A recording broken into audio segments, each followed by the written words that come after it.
আপনি কি ভাবছেন ব্যাচেলর অফ ফার্মাসি করে কি করবেন, চাকরি পাবেন কোথায়, সরকারি নাকি বেসরকারি সেক্টরে ভালো ভবিষ্যৎ আছে? আজকের এই ভিডিওতে আমরা জানব বি ফার্ম করার পর আপনার সামনে খুলে যাওয়া 10টি সম্ভাবনাময় ক্যারিয়ার পথ। আপনার ক্যারিয়ার, আপনার সিদ্ধান্ত। চলুন শুরু করা যাক। ১. Pharmaceutical industry. বাংলাদেশে প্রায় ৩০০-এর বেশি ফার্মাসিউটিক্যাল কোম্পানি আছে। স্কোয়ার, ইনসেপ্টা, বিকন, বেক্সিমকো এই নামগুলো নিশ্চয়ই শুনেছেন। এখানে আপনি QC, quality control, QA, quality assurance, R and D, production, marketing বা পিএমডি, প্রোডাক্ট ম্যানেজমেন্ট বিভাগে কাজ করতে পারেন। বেসিক শুরু হয় ২৫,০০০ থেকে ৫০,০০০ টাকার মধ্যে। অভিজ্ঞতা অনুযায়ী এটি লাখ ছাড়িয়ে যায়। ২.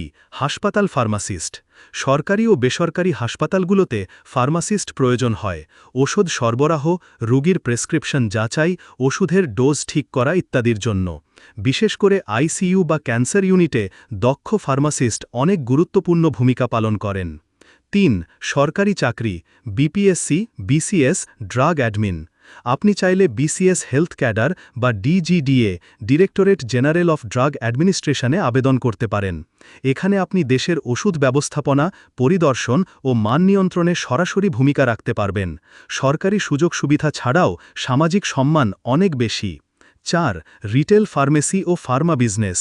চিকিৎসকদের প্রেসক্রিপশন অনুযায়ী ওষুধ বিক্রি, কাউন্সেলিং ও ওষুধ সংরক্ষণ সবকিছুতেই ফার্মাসিস্টের প্রয়োজন। আপনি চাইলে নিজেই একটি আধুনিক রিটেল ফার্মেসি খুলতে পারেন। এছাড়া হোলসেল ও ডিস্ট্রিবিউশন চেনও বড় সুযোগ তৈরি করছে। ৫. রিসার্চ ও অ্যাকাডেমিয়া।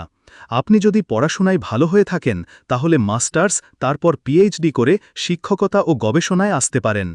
দেশের পাশাপাশি বিদেশে স্কলারশিপ নিয়ে উচ্চশিক্ষা ও গবেষণার বিশাল সুযোগ রয়েছে, বিশেষ করে যুক্তরাষ্ট্র, কানাডা, অস্ট্রেলিয়া, জার্মানি এবং মালয়েশিয়ায়। ৬. ফার্মাকোভিজিল্যান্স ও রেগুলেটরি অ্যাফেয়ার্স। ওষুধ বাজারে আসার পর তার নিরাপত্তা নিশ্চিত করার জন্য প্রয়োজন হয় ফার্মাকোভিজিল্যান্স বিভাগের। এই বিভাগে কাজ করে আপনি বুঝতে পারবেন ওষুধ কিভাবে মানুষের শরীরে কাজ করছে, কোন পার্শ্ব প্রতিক্রিয়া হচ্ছে ইত্যাদি।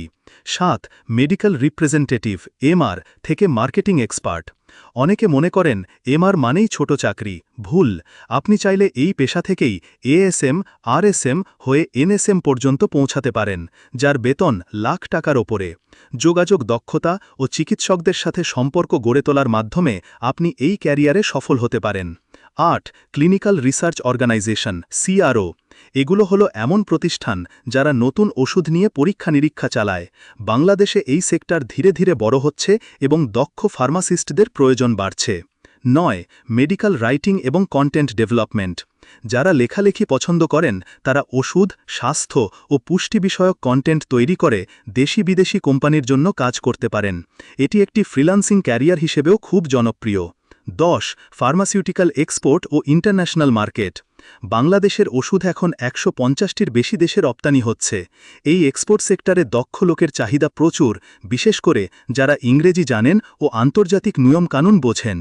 দেখলেন তো, ফার্মেসি মানেই শুধু মেডিকেল রিপ্রেজেন্টেটিভ হওয়া নয়। এখানে গবেষণা, প্রশাসন, ব্যবসা, রপ্তানি, শিক্ষকতা, এমনকি কন্টেন্ট ক্রিয়েশন সবই আছে। তবে মনে রাখবেন, আপনি যেই ক্যারিয়ারে যেতে চান তার জন্য আপনাকে প্রস্তুত থাকতে হবে। ভালো সিজিপিএ, কমিউনিকেশন স্কিল, ইংরেজি দক্ষতা আর বাস্তব অভিজ্ঞতা, এই ৪টি জিনিসই আপনাকে সাফল্যের দিকে এগিয়ে নিয়ে যাবে। চেষ্টা চালিয়ে যান, সফলতা আপনার হবে এই আশা রাখি। ধন্যবাদ।